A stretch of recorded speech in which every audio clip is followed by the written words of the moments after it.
This is a goth person. This is a goth donut. But is there such a thing as a goth movie? In this video, Carl and I confess our favorite goth movies with goth ambassador Torii Lynn. What's the granddaddy of all goth movies? What's the ultimate Tim Burton movie? And what was I thinking when I wore this? Stick around to find out on this episode of Film School.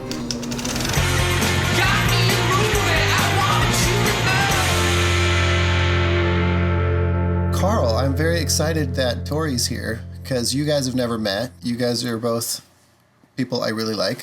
That's good. Torii was in the web series I did many years ago called The Gories. Dude, have you seen any pictures of Mildred Kendrick? Yeah, that everyone hated me, remember? No, I think we just thought that about ourselves. I know I hated watching myself. Looking for some. The thing about that show is we would shoot 5 scripts in a day. We were trying to do Shakespeare. We were just having fun. So I thought Torii would be a perfect guest for this episode because she has an extensive knowledge of horror movies, but because she also has deep goth roots, I wanted her to talk about some of the movies that informed her gothness. What we're going to do in this episode is we each pick 3 movies that we're going to talk about that kind of influenced us, gave us a push into the direction of the goth subculture. So let's start with Torii. What's your number 1 goth movie for the list? It's going to be pretty obvious. My first pick is The Crow. Why don't you tell me a story? I saw that movie and I was just who are these people? They're so cool. And, you have the little skater girl and I identified with her. And then, Brandon Lee, his unfortunate death really in the film. I mean, that's pretty dark and goth in itself. I think the whole film is incredible. I think the story was beautiful. Yeah, I mean, look, I haven't seen it in a long time, but I'll tell you this. I had a poster of Brandon Lee in my room where he's sitting on a chair looking at you like this. I had the exact one. Oh my God. Classic. I want that poster. I want it again. And the soundtrack was playing constantly in my room. Oh, 9 Inch Nails, My Life with the Thrill Kill Cult, The Cure. Oh, yes. The Cure. I love that Cure song. That was my favorite. The soundtrack is great. This is actually a good segue to my first pick, which is Dark City, because the director of The Crow, Alex Proyas, an Australian director, very talented, his next film was Dark City. That is a film I remember loving when it came out in the late 90s. I wanted to revisit it and rewatch it and see if it held up and see how I felt about it now.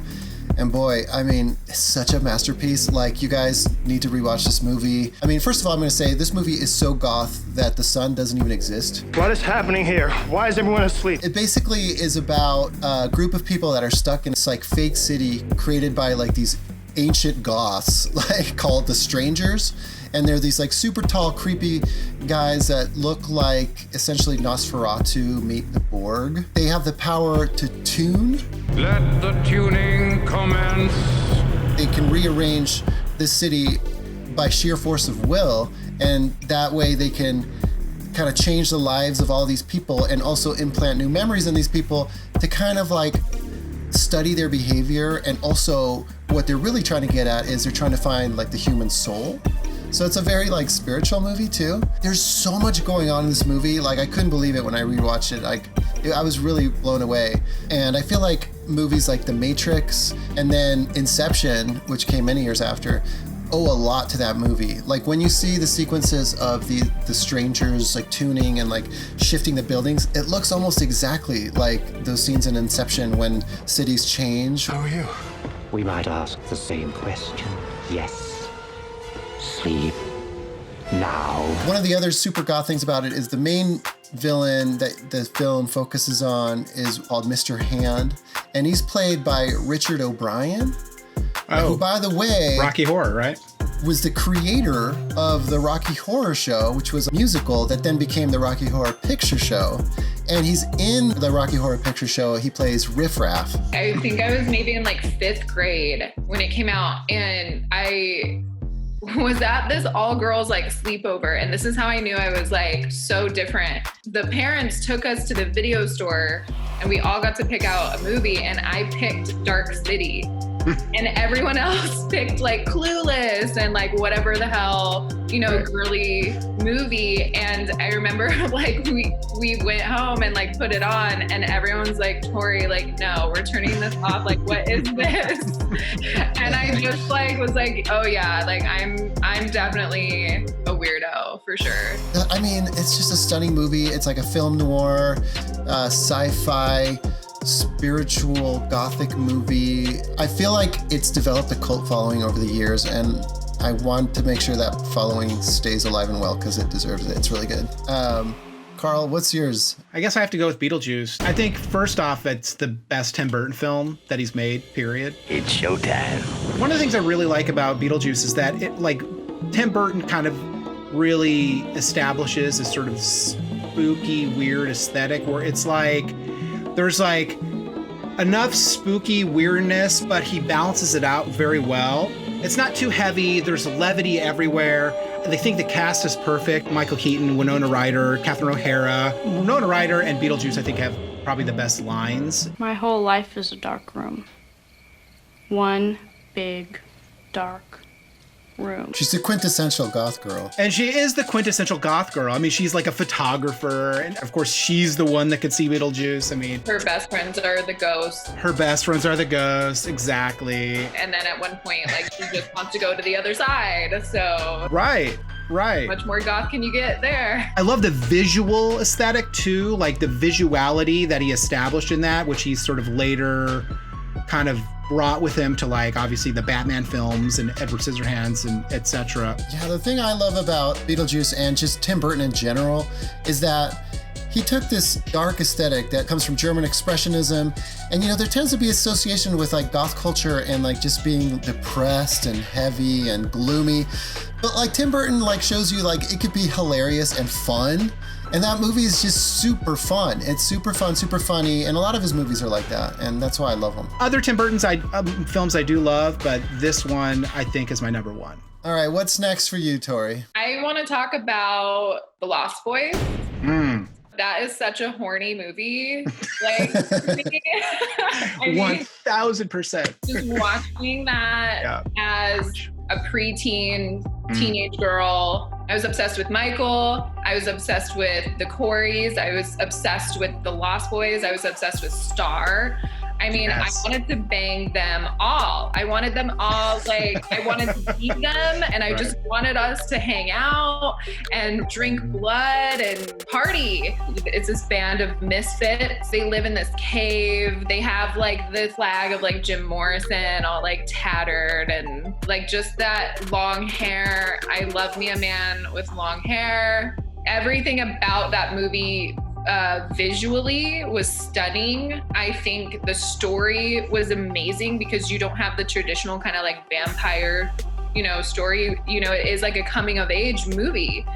It's interesting because I hadn't thought about how the movie is designed almost for the female gaze until you mentioned it. And I think maybe, I don't know, I wonder if it's because Joel Schumacher is an openly gay filmmaker, just kind of following his bliss and his aesthetic, and that's why it works for a female audience. So that's cool. I was just thinking that too, yeah. So I talked about Dark City, and so I'm going to talk about a very similar film that came out a year later, which is The Matrix. I guess it's debatable whether this is a goth movie or not, but I think it's 1,000% a goth movie. I mean, you're talking about this like hacker programmer guy gets a knock on his door from basically a bunch of like cyber goths who the first thing they do is they take him to a goth club. And you've got Rob Zombie playing. Yeah. And I remember like watching that and like having such a crush on Trinity and her black PVC. That is a deeply gothic movie, I would argue, even though it is more of like a cyber goth aesthetic than like, like a vampiric or like a death rock aesthetic. That's or like the fact that Will Smith was originally supposed to be Neo. He turned it down. I did turn down Neo. And he explained later it's because he didn't really fully grasp the concept that they were going for. I wonder how different the movie would have been with Will as opposed to Keanu. I probably would have messed the Matrix up. I would have ruined it. So I did y'all a favor. Came at it from such a philosophical angle, trying to make us all think about the nature of reality, and then just... I think I was in 7th grade when that came out, and I immediately went out and bought a trench coat, and I felt really cool. I was just like, yeah, like. I didn't buy a trench coat when it came out. I bought combat boots, of course. Big, sort of like bulky black combat boots. Alrighty, well, let's move it right along. Carl Storm, what's your next pick? I'm gonna go back in time to perhaps the granddaddy of them all, Nosferatu, Murnau, 1922 silent film.